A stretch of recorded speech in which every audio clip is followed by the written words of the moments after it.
Rəsmi maaşı 800 manatdır, ancaq ona aylıq 944 manat aliment ödəmə tələbi qoyulub.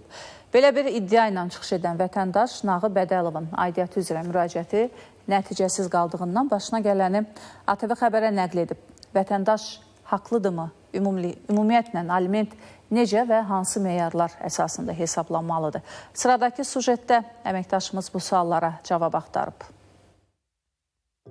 Artıq 7 ildir 2 övladı üçün aliment ödəyən Nağı Bədəlov sonuncu qərarla ödəməli olduğu aylıq alimentin məbləği ilə razılaşmır. Deyir ki, maaşı 800 manat olsa da ödəməli olduğu alimenti 944 manat təşkil edir ki, bu da rəsmi gəlirindən 144 manat çoxdur. Həmçinin qərarda özünün tələbatları da nəzərə alınmayıb. 246 manat, ümumilikdə 500 manat son bir ildir könüllü ödəyirdim.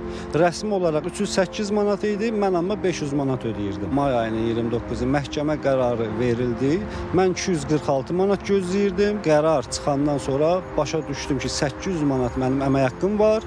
Mənə bir uşaq üçün 472 manat, ümumilikdə 944 manat aliment kəsiblər. Maraqlıdır, bəs aliment hansı meyarlar əsasında hesablanır? Bunun iki qaydası var. Bir sabit pul məbləğində və aylıq qazancın gəlirlərin müəyyən hissəsi. Yəni bir uşağa görə aylıq qazancın 1/4, 2 uşağa görə 3/1, 3 və daha çox uşaq olduqda isə yarısı müəyyən olunur. Əgər qazanc yoxdursa, sabit deyilsə, bu halda sabit pul məbləğində müəyyən olunur. 2024-cü ilin dekabr ayının 20-sində Ali Məhkəmə Plenumunun qərarında qeyd olundu ki, artıq aliment təyin olunarkən yaşayış minimumu ilə götürülsə belə, həmin məbləğ artıq konkret rəqəm şəklində deyil, ölkə üzrə minimum əmək haqqının müəyyən misli həddində müəyyən olunmalıdır. Vəkil deyir ki, Nağı Bədəlova təyin olunan alimentin məbləği minimum əmək haqqının mislinə görə müəyyən edildiyi üçün belə bir rəqəm ortaya çıxır. Ailə Məcəlləsinin 112-ci maddəsində aliment məbləğinin dəyişdirilməsi ilə bağlı müddət nəzərdə tutulub. Əgər məhkəmə qaydasında aliment təyin edildikdən sonra tərəflərin maddi vəziyyətində, ailə şəraitində və s.